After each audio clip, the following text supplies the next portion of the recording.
guys, it's coffee time. Gonna go ahead and wipe that bottom lip print off of there because that's weird. It's also very fun though. Any of you who have never worn lipstick before, that is the most fun part of wearing it, or just for me right now, I'm wearing a chapstick that has a color to it because I can't find my clear chapstick anywhere. Most of the time, if you see me wearing any sort of a color on my face in this area, it's because I couldn't find the clear one. And it's not that I hate wearing lipstick or hate wearing the colored chapsticks, it's just that I don't wear them often enough that I'm used to them. So when I look at myself, I go, oh, that's weird. But I like them, and they make my lips feel not chapped, and that's a fantastic feeling. But the most fun that I have with lipstick is when I go to drink out of a cup and I leave lip prints behind. I think because when my mom and I would get coffee, or even when I was young enough that I still didn't really like coffee, but I would get chai lattes all the time because I just love them. Even now, sometimes, when we were in Boston, I actually drank a lot of chai lattes because they have that spiciness to them that even, it's almost like doubling up on the heat. Because in Boston it was chilly, and it was nice to drink something warm, but it was also nice to drink something that was kind of spicy and kind of burned as it went down. Anyways, so my mom and I would get drinks all the time, and I always knew which one was hers because it had the lipstick marks on it.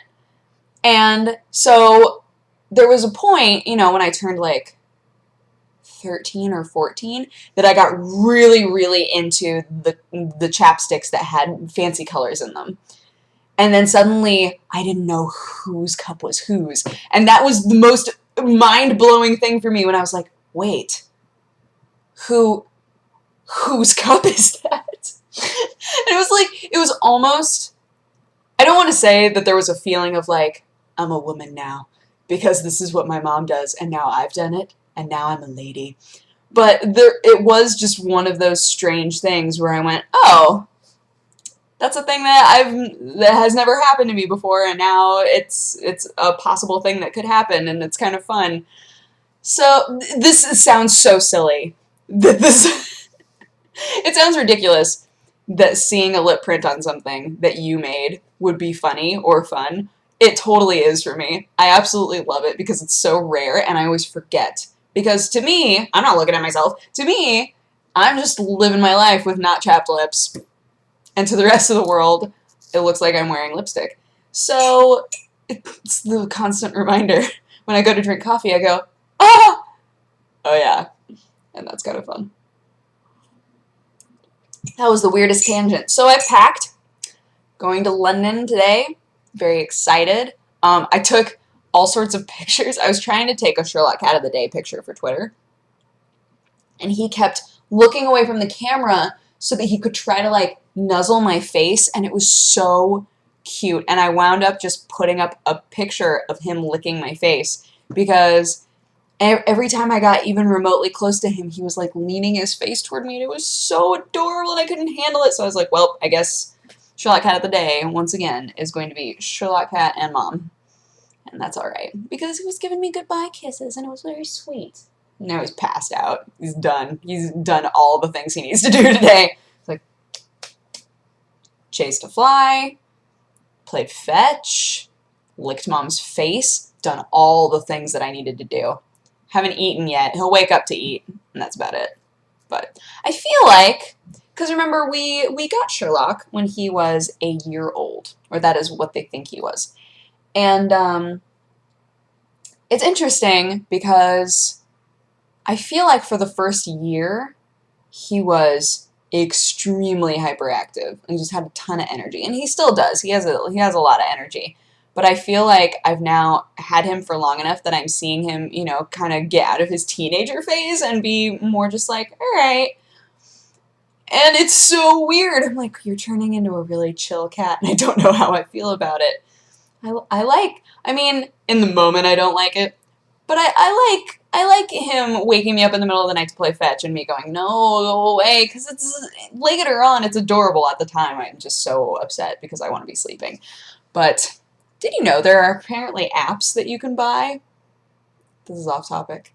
Did you know that there are apparently apps you can buy where you can schedule a certain time of day to send somebody the exact same text message. What have I done? Why did I tell all of you that? Apparently that's a thing. Because my old boss called me today to talk about some stuff, and he was like, what do I have to do to get you to change your ringback tone because it is obnoxious? And I was like, yeah, I need to change it. I just haven't. It used to be the dreidel song, and it was amazing, and then it switched it over to this classical thing, which I'm not a fan of. And I said, feel free to send me daily reminders until I change it. And he said, you need to be careful what you say because I could totally download, there are apps. There's an app I could download onto my phone that would send you the exact same text message at 4 o'clock in the morning, every morning. That's why I thought of it, because the cat wakes me up at 4 all the time. And I thought to myself, that is terrible. Why would you ever do that?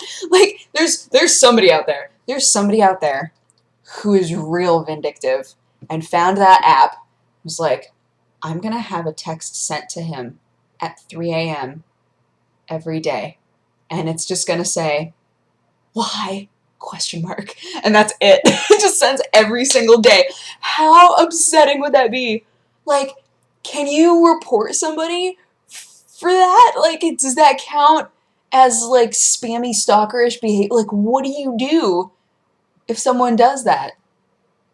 Apple, I'm willing to hear your rebuttal, but I feel like it's not okay that that exists. Ugh, coffee's great. Isn't coffee great? I'm a huge fan. A huge fan of coffee.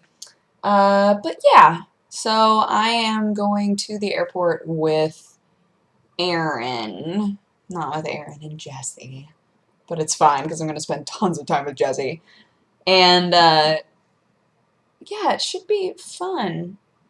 I'm excited. I'm really excited to go. I always have, like, the day before I leave, to go anywhere, with anyone, it doesn't matter. The day before I leave, I always think to myself, man, I wish I had more time at home. And that feeling has gotten a bit stronger the more that I've been traveling. And the more, I guess, popular I get, the more events I go to, the more things I can't really skip. And that's part of my job now. And that's awesome. But it also means that I wind up coming home and being like, okay, so I've got like 5 days. All right, cool. I think when I get home from this, I will be home for a while. PAX Prime isn't until the end of August, and Anime Expo is in June? Question mark. Let's look it up. Anime Expo 2013. When are you? Join us for our 22nd annual event. I will. July 4th to July 7th. July 4th? Really? They're starting it up on the 4th of July? Anime Expo, what are you doing? That is the worst idea I've ever heard in my life. I'm excited, though, because I think, so Aaron and I are going, obviously. We might go as Kuroko characters again. We're not sure. But Aaron and I are going, and then I think that we're also going to go with Holly Conrad and her like work bro. So the four of us will be kind of traipsing around enjoying ourselves, and I love Anime Expo. I think it's great. I really liked Anime LA as well, though. Anime LA is a lot chiller, whereas Anime Expo is like, oh my god, Anime Expo. Everybody's real intense about it, and there's a lot to do at Anime Expo, and there's not... Anime LA is a bit more manageable, I think. If you're in the LA area and you've never been to an anime convention before, I would suggest going to Anime LA first and then going to Anime Expo, because Anime LA was super chill, small, but there were big fans there for sure. And then Anime Expo is just like huge. It feels huge comparatively. So, yeah. Those are my thoughts. Those are my feelings on all that. And with that, I'm going to go to London. I'm so excited. I haven't been to London since... I don't think that I got that far in my Europe vlogs. I should start those up again. But I haven't been to London since that backpacking trip my freshman year of college. and London was one of my favorite cities, and I absolutely loved it, and I can't wait. I can't wait to go back. It's going to be incredible.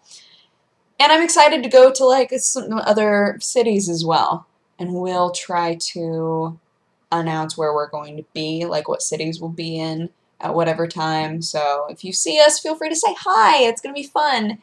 And I'm going to be doing vlogs while I'm there. But yeah, other than that, you guys are amazing. And wish me luck on the plane. And I will talk to you guys again whenever I'm off the plane. I don't know what the time difference is, so if I accidentally skip a day, I'm really sorry. It'll just be because I'm confused. But you're great. Okay, bye-bye. Mwah.